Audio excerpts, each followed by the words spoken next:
এ পর্যায়ে আমরা জানবো রমজানের বাজার পরিস্থিতির খবর।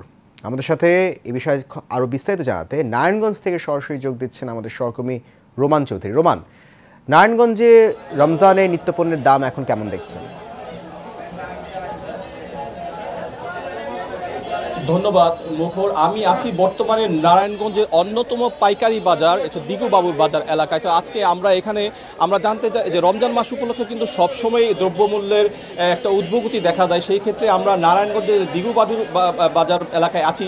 সেখানে কিন্তু সকালে এসে আমরা বিভিন্ন নিত্যপণ্য যে দ্রব্য আছে সেগুলোর উপরে আমরা দামগুলো জানতে চেয়েছি। তা আমরা কিন্তু জানতে পেরেছি কিছু জিনিসের দাম যেমন বেড়েছে, আবার কিছু জিনিসের দাম কিন্তু কমেছেও। বাজার অনেকটা স্থিতিশীল রয়েছে, কিন্তু আমরা দেখেছি এসব জিনিসের দাম বেড়েছে। সেই ক্ষেত্রে কিন্তু আমরা দেখতে পেয়েছি বেগুন, যেটা রমজান মাসে ইফতারের সময় প্রয়োজন হয় বেগুন খাওয়ার জন্য, সেটা কিন্তু আগে 40 টাকা কেজি ছিল, সেটা কিন্তু 80 টাকা কেজি হয়ে গেছে। এবং আমরা লেবুর যে একটা নারায়ণগঞ্জের সংকট, লেবু যেটা 20 থেকে 30 টাকা হালি ছিল, সেখানে এখানে 80 থেকে 100 টাকা হালিতে বিক্রি হয়েছে। এবং গরুর গোস্ত রমজানের আগে 750 বা 730 টাকায় যেটা বিক্রি হতো, সেটা এখন 800 টাকায় বিক্রি হচ্ছে।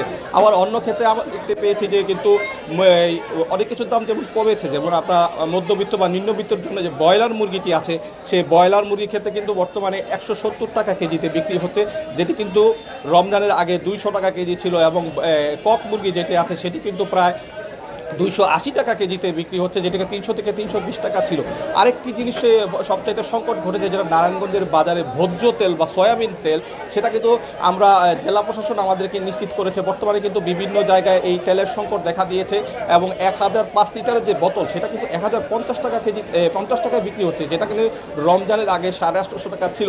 সেই ক্ষেত্রে জেলা প্রশাসন আমাদেরকে একটা বিশ্বস্ত সূত্র জানিয়েছে বাংলাদেশে যেসব ভোজ্য তেল কোম্পানি তেল উৎপাদন করে থাকে, তার মধ্যে একটি কোম্পানি উৎপাদন প্রায় 20% বন্ধ রয়েছে। সেটার একটি গ্যাপ যে সৃষ্টি হয়েছে বাজারে, সেটা থেকে কিন্তু এই তেল সংকট নারায়ণগঞ্জের বাজারে দেখা দিয়েছে। এছাড়া নারায়ণগঞ্জের বাজারে যেসব এজেন্সি আছে ভোজ্য তেল কোম্পানির কাছ থেকে তেল সংগ্রহ করে থাকে, তারা আমাদেরকে সেটা জানিয়েছে যে তারা কিন্তু এই নারায়ণগঞ্জ থেকে মুন্সিগঞ্জ এবং নরসিংদীর তেল সরবরাহ করে, যার কারণে তেলের সংকট দেখা দিয়েছে। এবং আমরা যেটা দেখতে পেয়েছি যে পাশাপাশি ডিমের যে হালি, ডিম প্রয়োজনীয় একটা জিনিস, ডিমের হালি 45 টাকা হালিতে বিক্রি হচ্ছে, এটা 10 থেকে 11 টাকা পিস বিক্রি হচ্ছে।